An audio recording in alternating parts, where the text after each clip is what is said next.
Bonjour, je suis Soline de la Route des Vins Bio. J'accompagne des vignerons dans leur développement commercial et personnel. Aujourd'hui, je suis au Château des Arras, à Saint-Gervais, à 30 km au nord de Bordeaux. On va venir rencontrer Marie-Caroline Rosier, que j'ai accompagnée dans le programme Vigne pendant 1 an. Le programme Vigne, si vous voulez en savoir plus, vous pouvez aller sur mon site internet, laroutedesvinsbio.com, dans la rubrique Accompagnement. On va rencontrer Marie-Caroline qui va nous partager son expérience, qui va nous parler de son histoire, qui elle est, comment elle travaille en duo avec sa sœur Anne-Cécile et nous partager son expérience au sein du programme Vigne, comment elle a créé ses offres œnotouristiques, comment elle s'est donné plus de visibilité et comment elle est passée de vigneronne stressée et débordée à vigneronne sereine et organisée. Je vous propose de me suivre pour aller à sa rencontre.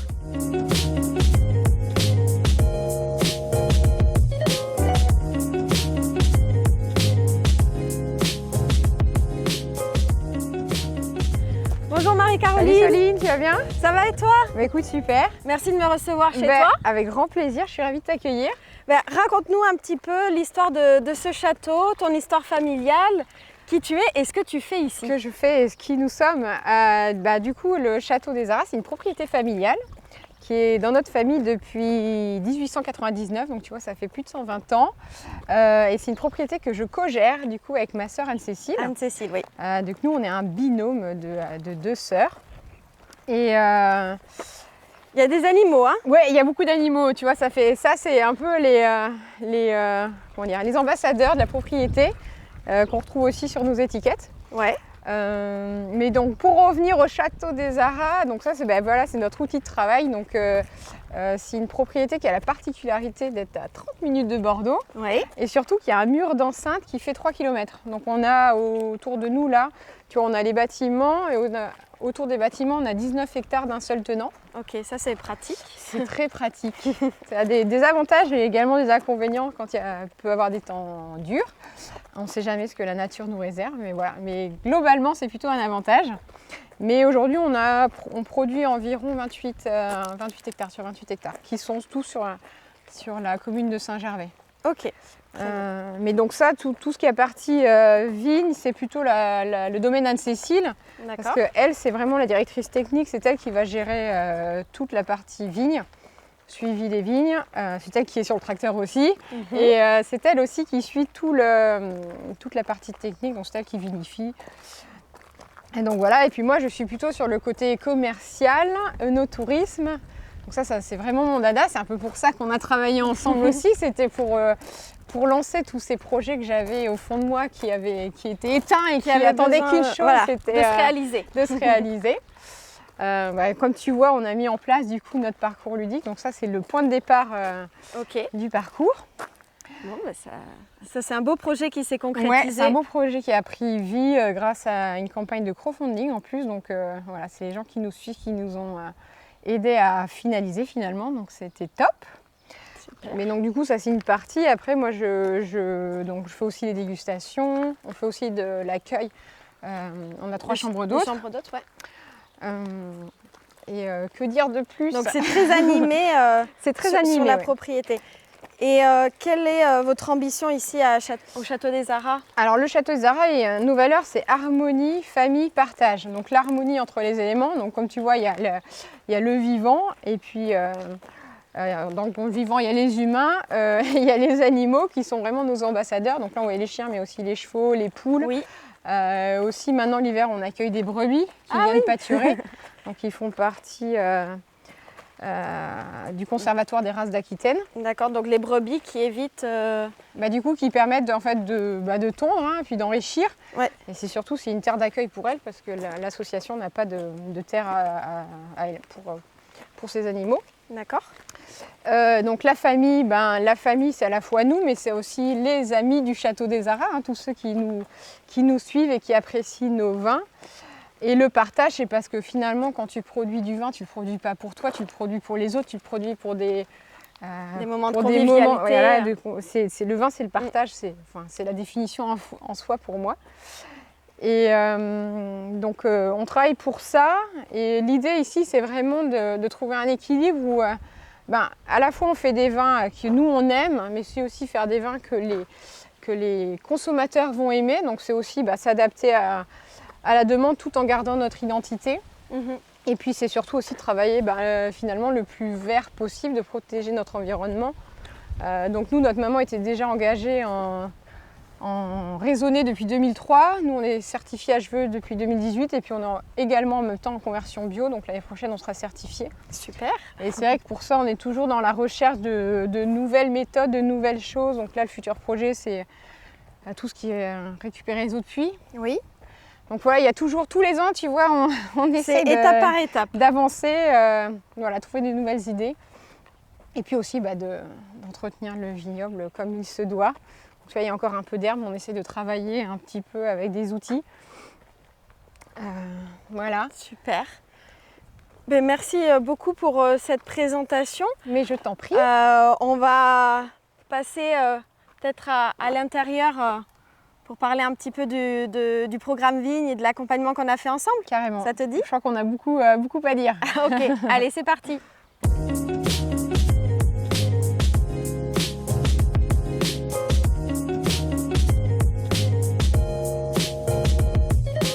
Merci Marie-Caroline de nous accueillir chez toi. Est-ce que tu peux nous parler un petit peu du lieu dans lequel on est? Tout à fait. Écoute, merci d'être là. Je t'accueille aujourd'hui dans le hall du château des Arras. Donc c'est la pièce la plus vieille. C'est la pièce qui date du XVe siècle en fait. Wow. Donc il faut savoir que le château est un ancien fort militaire qui a été complètement transformé au XVIIIe.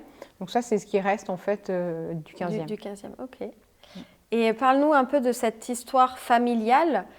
Toi, tu es quelle génération déjà? Nous, on est la 4e génération avec Anne-Cécile. Okay. Donc on a également un frère, c'est vrai qu'on en parle peu, mais il n'est pas impliqué sur la société viticole. Donc voilà, c'est vraiment notre histoire à nous, Anne-Cécile et moi. Et quelle a été ton envie quand tu es revenue sur la propriété, ce désir d'avoir un héritage, cette transmission? Comment tu avais envie de mettre ta pierre à l'édifice? Alors, moi, c'était vraiment le binôme qui m'intéressait. D'avoir chacune notre espace, d'avoir la possibilité de s'épanouir en fait, dans nos domaines de prédilection. Donc c'est vrai que moi, c'était plutôt le commerce, parce que de par ce que j'ai fait dans le passé, c'était... Qu'est-ce que tu as fait? Alors moi, je travaillais beaucoup dans l'export. Et après, j'étais coordinatrice dans une grosse boîte de vin en Nouvelle-Zélande. Et le fait de coordonner, d'avoir plusieurs postes, d'être un peu l'intermédiaire, achat, vente, tout ça, ça m'intéressait vachement. Et puis c'est surtout que j'ai découvert que si on voulait être performant aujourd'hui, on peut pas tout faire bien. Et donc, comme Anne-Cécile, son domaine de prédilection, c'était le chai, la vigne. Elle a orienté ses études là-dedans, donc c'était top, quoi. Chacune avait sa place. Vous êtes complémentaires? Complètement. Okay. Complètement. Donc toi, plus à la partie commerciale. Et donc, il y a maintenant un an, on a commencé à travailler ensemble. Tout à fait. À l'époque, qu'est-ce qui se passait dans votre quotidien et qu'est-ce qui t'a donné envie de te faire accompagner et pourquoi c'était important à ce moment-là? En fait, ça s'est décidé très vite. Je m'en souviens très bien, c'était fin août, début septembre. Et tu m'as invitée sur Instagram à suivre une conférence. Ah. Et ça a été instantané. En fait, j'en ai parlé à Anne-Cécile et on s'est décidé vraiment... je crois qu'on s'est parlé. Je t'ai appelé. Enfin, je ne sais plus trop, mais on s'est décidé vraiment très vite. Et à ce moment-là, en fait, tu es toujours en train d'essayer d'avancer dans ta propriété, de créer des nouvelles choses, mais bon, ce n'est pas forcément évident. Et puis parfois, on devient brouillon parce qu'on est tellement tenté. On voit les autres faire quelque chose, on se dit « Ah, mais c'est une bonne idée ». Donc, on se dit « Ah, faudrait que j'essaye ça, faudrait que j'essaye ci ». On se perd, on se noie, on se fatigue, on perd la motivation. On a vraiment l'impression parfois d'être nul et d'être toujours le mauvais. Et à ce moment-là, je me suis dit ça me parle vachement ce qu'elle dit, Soline. Mettons du budget là-dedans. Je pense que je vais pouvoir m'épanouir dans ce programme en fait. Et je te dis, en un mois, c'était décidé, quoi. Enfin, ça peut paraître long à la fois un mois, mais bon, quand tu as du budget à mettre dans quelque chose, On n'est pas non plus, on n'a pas des budgets de dingue pour nous-mêmes, on va dire. Hein, ouais. Mais le fait d'investir sur soi et sur son entreprise, c'est ça qui fait qu'on peut avancer. Exactement. On a toujours des pinces quand il s'agit de nous. Souvent, j'entends les gens investissent, les viticulteurs investissent dans des outils. Ils vont mettre de l'argent dans leurs chais, dans leurs outils, dans leurs produits, mais finalement, sur eux, on est l'élément moteur du business, mais on ne mise jamais sur nous-mêmes. Donc là, c'est vraiment... Et c'était quoi ton état d'esprit? Comment tu te sentais dans ton quotidien à ce moment-là? Fatiguée, l'impression d'aller reculons.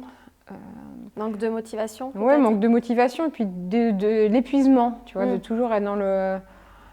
d'essayer mais de ne pas y arriver ou d'avoir des idées mais de ne pas arriver à conclure, quoi. De ne pas avoir les résultats que tu attendais après tous les efforts que tu avais mis en place. Et puis des envies que je mettais des couches dessus, tu vois, j'avais des envies. Tu mettais de côté, tu mettais sur la pile. Voilà, c'est ça. En fait, c'est pas la priorité. C'est pas la priorité. C'est vraiment ce que moi j'ai envie de faire, mais c'est pas la priorité. Et ce qui était dommage en fait.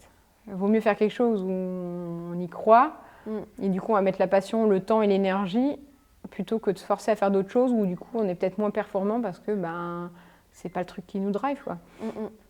Donc toi à l'époque, qu'est-ce qui t'empêchait de vendre ton vin dans l'organisation?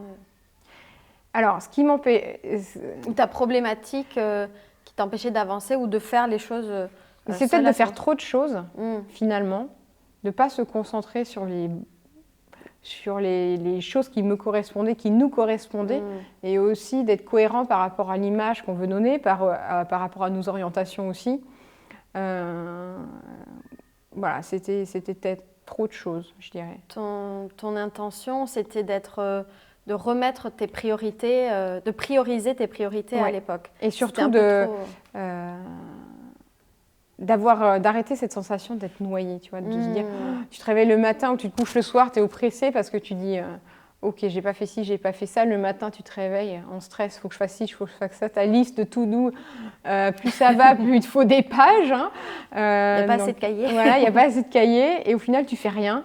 Ou alors, tu es toujours dans le last minute, quoi. Il y a quelque chose qui vient de se rajouter dans ta journée, il faut que tu la fasses. Du coup, tu te dis, ah maman, j'ai pas fait mon truc. Enfin, l'angoisse, quoi. Du coup, tu es toujours angoissée de ne pas faire ce que tu devais faire. Tu es angoissée, tu culpabilises. Voilà. Et tu ne vois pas ce que tu as réussi à mettre en place. Il y a aussi ce regard sur soi où... Oui, bah alors ça, tu l'as. Alors là, carrément, tu l'effaces. On ne voit plus rien. Il n'existe pas. Tu as fait tout ça, mais tu vois que tout ce que tu n'as pas encore fait. Ouais. Le problème, c'est qu'on met l'accent sur le négatif, du coup, et ça... Une pensée négative en entraîne une autre et au final, on n'est jamais satisfait. Ça te gangrène de l'intérieur parce qu'en plus, ça te bouffe le moral et au lieu de te tirer vers le haut, tu te tires toi-même vers le bas. Donc c'était un cercle vicieux. Qui n'allait pas. C'est ça. Donc, tu as vu sur Instagram une webconférence. Voilà. Enfin, tu m'as invitée, tu m'as taguée. Je t'ai taguée. Instagram, ça marche. C'est ça. Et donc, on s'est appelé et je t'ai présenté à l'époque le programme Vigne. Ouais. Donc, tu as intégré ce programme. Parle-nous un petit peu de comment tu l'as vécu de l'intérieur, ce programme d'accompagnement. Qu'est-ce qui t'a plu? Qu'est-ce qui a été des éléments déclencheurs dans ta nouvelle organisation? Plusieurs choses. Alors, moi, j'ai eu du mal à m'y mettre. C'est vrai qu'au départ, on a du mal à consacrer du temps au programme. Ce qui est dommage parce que c'est très bénéfique. Tu as raison de le dire. C'est beaucoup de bénéfices, mais on n'a pas l'habitude de se poser à faire quelque chose pour nous, en fait. Ouais. Et de se former pour que ça améliore ton quotidien. C'est ça. Et puis de dire, en fait, au départ, limite, c'était une contrainte. J'ai signé pour plus de contraintes.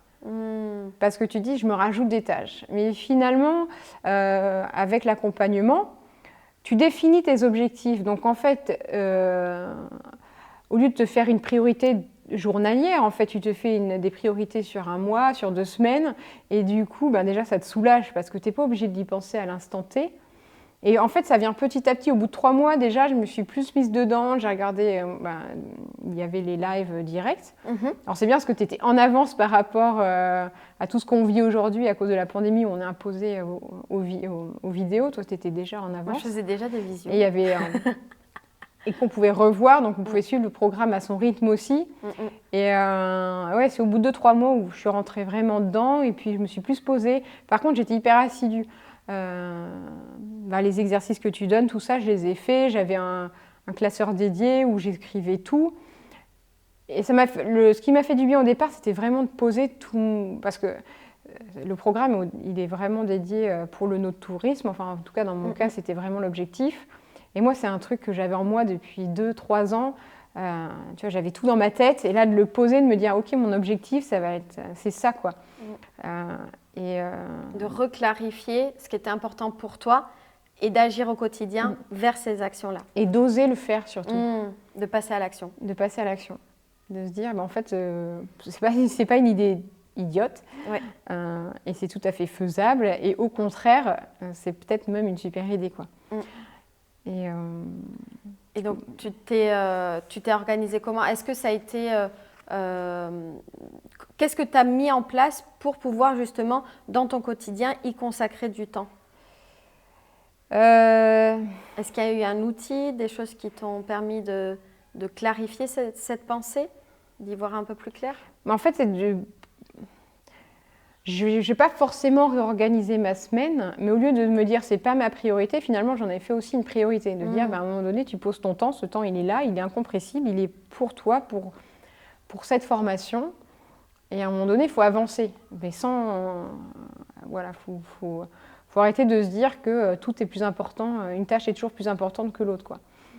Au final, ma priorité, c'était ce programme, et surtout de se dire, d'intégrer le fait que ça allait être bénéfique, en fait. De prendre du recul sur les choses. Parce que ce n'est pas juste des devoirs à faire en plus, oui, voilà. C'est en fait remettre ta priorité dans ton organisation d'entreprise. C'est ça. Mais en plus, tu revois la base, en fait, parce que souvent, on se dit, oui, je connais mes chiffres, et on ne se pose jamais. Si on se pose au moment du bilan, et en fait on écoute d'une oreille et puis ça ressort tout de suite par l'autre en se disant bon, il faut que je vende plus de bouteilles, super. Oui, on sait qu'il faut vendre, mais on n'a pas planifié comment on allait les vendre. Donc du coup, de retravailler ces chiffres, déjà tu dis bon, ok, on va fixer des objectifs, mais des vrais objectifs, quoi. On est concret, et ça c'est hyper important en fait, le concret. Concret, oui. Et puis ça te fait creuser aussi un petit peu, parce que souvent tu te dis ouais, bon, je l'ai fait, mais en fait tu es à 3000, tu es vraiment à côté de la plaque finalement de ce que tu pensais, parce que soit tu les as fait il y a très longtemps, soit tu les as fait vite fait. Voilà, tu reprends la base, tu reprends les chiffres, tu te mets des objectifs aussi réalisables. Tu n'es pas obligé de partir sur la Lune tout de suite, en fait, c'est ça l'idée, comme c'est sur un 12 mois. Au départ, quand on a une liste comme ça, tu dis hop, on se focalise, on focus. Et ça, c'est bien en fait, de se dire la liste, elle est courte, mais elle est faite. Tout à fait. Plutôt que le contraire, quoi. Et au moins, tu te sens moins submergé et tu vois les résultats plus rapidement de ce que tu as pu accomplir. Voilà. C'est de découper les tâches, les grosses tâches, de les découper. Oui, exactement, en fait, de ne pas toujours voir l'objectif final, il est là, mais en fait, il faut comme tu dis, le découper, et en fait, c'est un... Pour qu'il soit digeste aussi, hein, c'est comme la bouffe, tout à fait. Faire des petits morceaux. C'est ça. Et après, on peut bouffer tout le gâteau, hein, mais étape par étape. C'est tout à fait ça, c'est tout à fait ça. Okay. Et donc, qu'est-ce que tu as eu le temps de mettre en place durant cet accompagnement qui a été important pour toi et qui a porté ses fruits dans ton entreprise? Alors, je dirais que le plus concret, le plus visuel, c'est le parcours ludique, notre parcours ludique, avec la pose des panneaux dans les vignes et la réalisation du carnet, la mise en place du crowdfunding aussi pour financer une partie la mise en place et financer surtout les panneaux et l'impression des carnets. Donc, tu t'es créé une petite communauté grâce au crowdfunding aussi. Oui, tout à fait. Il y a des personnes qui ont participé que je ne connaissais pas, donc je trouve ça super chouette. C'est-à-dire que même au-delà de ma communauté, il y a des gens qui ont adhéré au projet. Et aussi, on a mis en place le Wine Club aussi. Donc, qu'est-ce que c'est le Wine Club Alors du coup, le Wine Club, c'est le produit phare, j'ai envie de dire, de la route des vins bio. Mais en gros, c'est comment on appelle ça, un abonnement. Un abonnement, mais qui j'allais dire un peu une carte de fidélité du château, en fait. Sauf que là, on signe en fait pour recevoir des livraisons annuelles. Donc après, chacun peut le construire comme il veut, mais en gros, nous, c'était de se dire, on reçoit 2 livraisons par an, une en automne ou au printemps, avec une sélection des vins. Et en plus, on a des avantages quand on souscrit au Wine Club. Ça peut être des pourcentages sur les achats, enfin des remises. des dégustations offertes, voilà, des invitations. C'est de créer un lien plus privilégié avec ses clients. Voilà. De les fidéliser. Et puis de les fidéliser et puis de pas aussi. Enfin, moi j'aimais bien l'idée qu'ils découvrent, même si il y avait différents niveaux dans notre wine club, mais ils puissent découvrir aussi différentes cuvées. Enfin, moi je ne vends pas.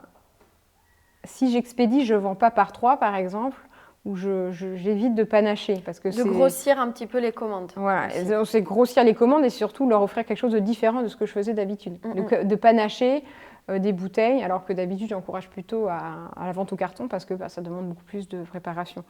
Mais là tu peux anticiper tes commandes. Voilà, mais là j'anticipe parce que je sais que voilà, les gens qui ont souscrit, je sais qu'un mois avant, je vais avoir tant de cartons à préparer. La logistique, elle est simple. Que quand ça arrive au coup par coup, c'est vrai que c'est toujours bien d'avoir commande, mais du coup, c'est du temps à consacrer aussi à ça, que tu passes pas à faire autre chose. Et quand ça arrive de façon pas planifiée, voilà, c'est toujours du temps que tu perds sur ton organisation normale. Donc là, c'est du gain de temps, de l'anticipation de chiffre d'affaires, de la fidélisation de clientèle. Tu peux aussi augmenter ton fichier client parce qu'il y a des gens qui connaissent peut-être pas le Château des Arras, mais qui peuvent s'abonner sur ton site internet. Donc il y a plusieurs avantages. Il y a beaucoup d'avantages, oui. Et du coup, ça m'a permis aussi de revoir mon site, de revoir un petit peu la façon de présenter les produits, certaines pages. J'ai créé la réservation aussi en ligne pour les visites, justement. On a retravaillé aussi d'ailleurs toutes les visites. Donc, tu as combien de visites aujourd'hui ? J'ai 4 visites. Ok. Et en plus, maintenant, les dégustations, mes vins, avec un accompagnement pour manger. Ah, donc dégustation plus petit plateau. Voilà. Je sais pas, on appelle ça quoi ? Des planches, quoi. Des planches pour des groupes, pour des... Pour des groupes, oui, mais même... alors, individuel, non, parce que ça n'a pas trop d'intérêt. Mais on peut réserver en avance. On peut réserver en avance, oui. Okay. Enfin, moi, ça faisait un moment que je voulais le mettre en place, la réservation, parce que ça... Pareil, j'adore recevoir, mais quand tu es au milieu de quelque chose et que tu as quelqu'un qui débarque, où ils sont 4 ou 5 qui veulent faire une visite, je suis ravie de la faire. Mais sauf que ça me coupe, je suis en pleine compta, il faut que j'arrête. C'est chouette, mais ça te rajoute une charge, mine de rien, parce que tu dis, mon organisation, elle est foutue. Certes, je vais faire cette visite, mais je ne l'ai pas anticipée. Donc peut-être que ta salle de déguste, elle n'est pas propre, peut-être que tu n'as pas les verres où il faut... Enfin, c'est pas prêt, quoi. C'est pas forcément prêt tout le temps.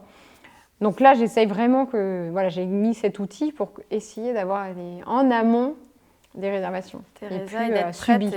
Ça fait partie aussi de l'image que les gens vont avoir s'ils sont bien reçus, s'ils savent qu'ils sont attendus. Si tu as préparé ta salle en amont, il faut que le consommateur, le client, le visiteur qui va arriver au château, il comprenne aussi tout ce que ça implique. Quoi. Exactement. Ouais, donc ça fait partie aussi. Et l'accueil est très important ici, donc on fait ça bien. C'est ça. Et est-ce que tu as envie de partager autre chose sur ce que tu as vécu dans ce programme mais moi, ça m'a fait un bien fou. C'est vrai que les séances de coaching, c'est super bien parce que tu as une approche qui, moi, me parle énormément. C'est hyper personnalisé. Tu prends en compte, si tu veux, moi, quand je t'ai rencontré, je t'ai dit, moi, je pense ça. Et tu m'as dit, oui, mais toi, tu veux quoi ? Moi, en fait, pas l'entreprise, pas Pierre-Paul Jacques, moi. Et c'est vrai qu'au fond de moi, sillonner les routes de France, c'est pas forcément mon kiff. Mon kiff, c'était de recevoir à la propriété. Et du coup, tu m'as aidé à réaliser ce que j'avais envie de faire, quoi. Et à te positionner, et à être en accord avec tes idées, mes envies et la vie du business aussi, quoi. Et ça m'a fait un bien fou.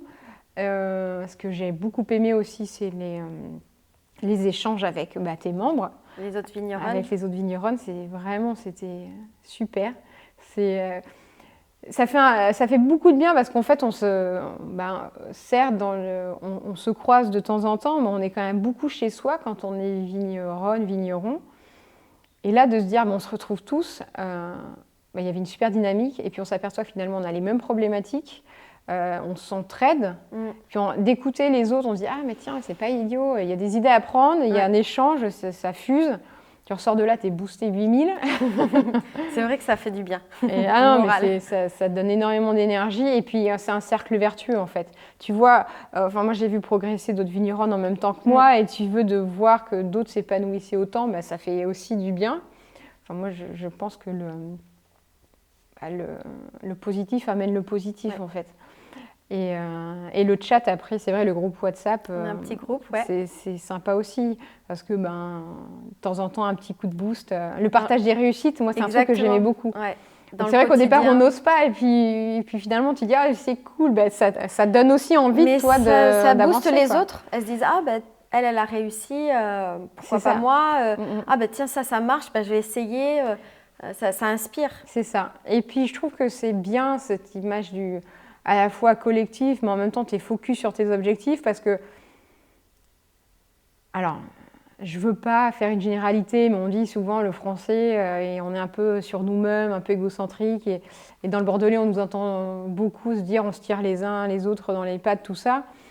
De voir qu'en fait, tu peux travailler autrement aussi. C'est pas parce que tu partages tes idées et que tu es un groupe que ça va pas forcément mieux réussir pour toi. Au contraire, finalement. Oui, parce qu'il y a de l'entraide qui se crée, des contacts pros qui peuvent s'échanger, si on n'est pas sur les mêmes appellations, sur le même profil de vin. Et puis même si c'est ton voisin, en fait, tu gagnes sur tous les plans, quoi. Donc non, ça c'est très très inspirant, ça fait du bien au moral. Et c'est vrai que je pense que c'est surtout ma sœur qui l'a ressenti, en fait, la transformation. Sûrement de voir que j'avais peut-être plus confiance en moi, que j'étais moins à me dire... Je nage, je n'y arrive pas. On va lui poser quelques questions. Et puis moi, je m'aperçois que j'ai besoin de ça aussi. Avant de reprendre la propriété, j'ai travaillé dans une entreprise, j'aime le groupe. Et d'être isolé comme ça, on a un binôme qui est fort, mais parfois ça manque aussi en fait des nouvelles idées. Des nouvelles idées, puis le groupe, en fait, l'humain, quoi. Moi, ça me booste, donc c'était bien aussi sur ce point de vue-là. Super. Et donc, qu'est-ce que tu peux nous dire aujourd'hui, comment tu vis ton quotidien et comment tu t'organises? Qu'est-ce qui a changé dans ta vie, dans ton quotidien aujourd'hui? Il y a beaucoup de choses qui ont changé. Déjà, j'ai un timing. Alors, le timing, il a été un peu apposé parce que aussi j'ai 2 enfants. Oui, et d'ailleurs, tu as fini le programme enceinte jusque-là. Il était temps de s'est arrêté. Le Thibaut est arrivé en même temps que le programme s'est fini. Voilà. Après, donc, fallait tout finir avant. Voilà, il fallait tout finir avant. Mais du coup, c'est bien parce qu'à la fois, ça te pose une limite, même si au départ, j'avais beaucoup de mal à gérer. Tu te poses une limite dans ta journée. Je veux dire, quand j'étais salariée, j'avais un contrat, je faisais mes heures plus... j'adorais ce que je faisais, je ne comptais pas forcément, mais tu rentres chez toi, tu rentres chez toi. Alors qu'au départ, quand je rentrais je sors des murs du château, j'étais encore au château toute ma soirée. Alors que là, aujourd'hui, j'arrive à me dire, ok, je suis partie, quoi. Et j'avoue que mes emails, je les regarde beaucoup moins. J'ai coupé les notifications. Parce que alors ça, pour te couper ta productivité, c'est puissance 8000. Tu es toujours interrompu. En plus, si tu coupes pas le son, alors là, ça te génère un stress dont tu n'as pas besoin.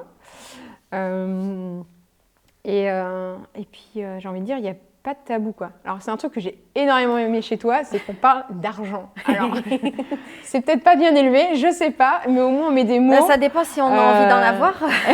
Exactement. À un moment donné, il faudrait être réaliste. On n'est pas là pour vivre d'amour et d'eau fraîche. Et tes objectifs, ils sont chiffrés. Les objectifs sont chiffrés. Et il y a à un moment donné... moi, c'est un truc que j'ai vraiment aimé. Quand ta phrase, tu te dis, qu'est-ce que je vais faire ce matin aujourd'hui pour gagner de l'argent? Quelle est l'action que je vais mettre en place pour gagner de l'argent? Tu vois, moi, le matin, je me lève en pensant à ça, tu vois. Et c'est vrai que quand je ne le fais pas ou je perds l'habitude d'y penser, je m'égare un petit peu. Alors que quand je me refocus en me disant, attends, là, si je devais payer quelqu'un à faire ça, tu vois, tu réfléchis finalement différemment. Sur la valeur de ton temps, l'expertise que tu apportes dans chaque tâche que tu es en train de faire. Du coup, finalement, tu es peut-être beaucoup plus productif quand tu penses comme ça que quand tu ne penses pas à la valeur des choses. Et que tu es là pour faire des sous aussi, quoi. Donc, voilà, moi, là, ça m'a beaucoup aidé là-dessus. Je suis plus sereine aussi. Puis comme j'ai mes projets qui sont sortis de terre aussi, ben maintenant j'attends qu'une chose, c'est que ça vive, quoi. Voilà, il y a plusieurs étapes aussi. Il y a le côté créatif, mise en place des choses. Après, il y a le côté faut en parler. Et il y a récolter tout ce que tu as mis en place. Après, il faut se donner les moyens de réaliser. Hein. Je veux dire, ton accompagnement, il est top parce que tu es là pour nous guider, tu es hyper disponible, tu écoutes énormément, tu as de super idées, tu as du réseau. Mais après, il faut bosser derrière. Je veux dire, c'est pas toi qui m'as créé le parcours ludique, c'est pas toi qui m'as créé mon wine club. C'est mes efforts, c'est nos efforts avec Anne-Cécile qui sont sortis de terre.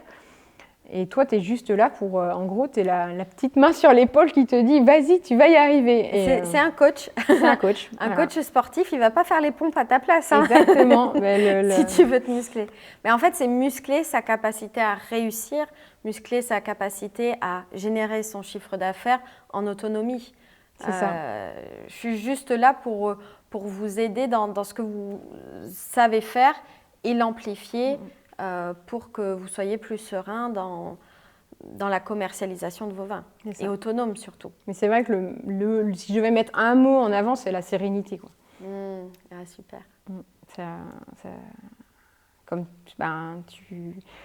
Ouais, c'est ça. Moi, ça m'a enlevé du poids en fait, de se dire on est mieux organisé. Et puis on peut y arriver, tu vois. Au final, un peu moins d'un an parce que comme je t'ai dit, j'ai eu du mal à démarrer.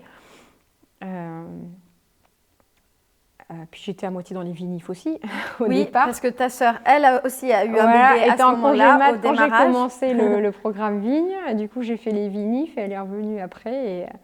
Et là, j'ai pu me mettre un peu plus. Mais t'as carburé, hein. Oui, j'avoue. Avec le recul, tu dis waouh.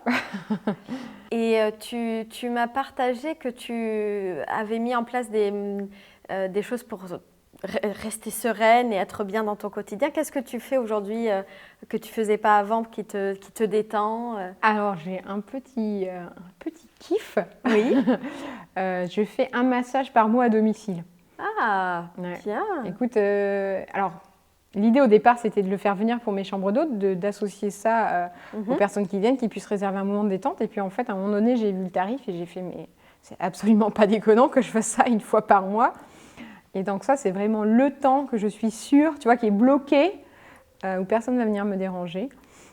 Du temps pour toi. Du temps pour moi. Et ça, c'est pas un truc que beaucoup de vignerons et vigneronnes se disent, du temps pour soi. C'est ça, c'est clair. Et j'aimerais bien en prendre un peu plus. L'année dernière, c'était... Bon, après, l'année dernière, c'était le Covid, mais j'avais un peu plus de temps. Là, je commence à être un peu dépassée. Donc là, je me dis, oula, faut lever... Enfin, c'est pas qu'il faut lever le pied, mais il faut s'accorder du temps parce qu'on surchauffe un peu, quoi. Ouais. Et justement, en prenant ce temps, c'est là où tu vas pouvoir remettre à niveau tout, reprendre de l'énergie et être plus opérationnel dans le quotidien. La petite bulle d'1 heure, en gros 2 heures, le temps que après, j'essaie de m'accorder du temps après ce massage pour pas être trop direct dans le bain, tu vois. Mais c'est à peu près tout. Parce que c'est vrai qu'avec le Covid, on ne peut pas sortir, on était limité. Ben, du coup, on a pris un peu des mauvaises habitudes aussi, quoi, dans nos foyers. Bah ouais, quand tu n'as pas d'autres distractions, tu fais que travailler, quoi, hein.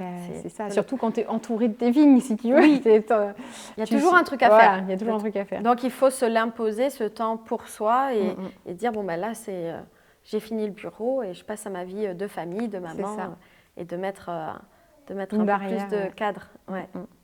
C'est ça.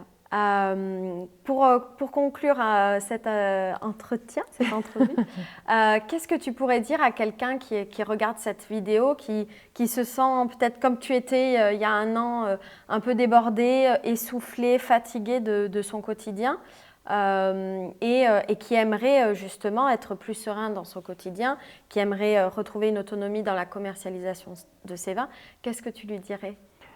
Je lui dirais vas-y. Non, mais je lui dirais faut pas regarder la somme d'argent que ça coûte en fait, parce que la somme d'argent que tu mets là-dedans, c'est la somme d'argent que tu perds quand tu ne fais pas ça. Parce qu'en fait, quand tu t'épuises, tu perds en efficacité. Donc, du coup, les heures que tu passes, en fait, si tu devais rémunérer quelqu'un à faire ces heures que toi tu perds parce que tu n'es pas productif, finalement, tu l'autofinances ta formation. Et il faut penser futur en fait, il ne faut pas penser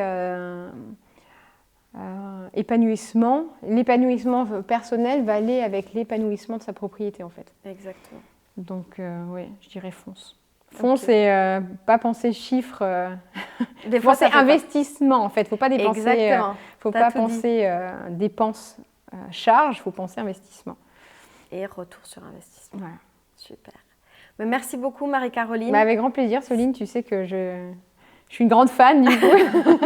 Je suis une fan de vous deux et de vos vins et du château. C'est vraiment un plaisir d'être ici. On est toujours bien accueillis. D'ailleurs, tu nous avais reçus avec toutes les autres vigneronnes. On avait passé un bon moment. Donc, merci pour ton hospitalité. Bonne continuation à toi. À toi aussi. Que des réussites.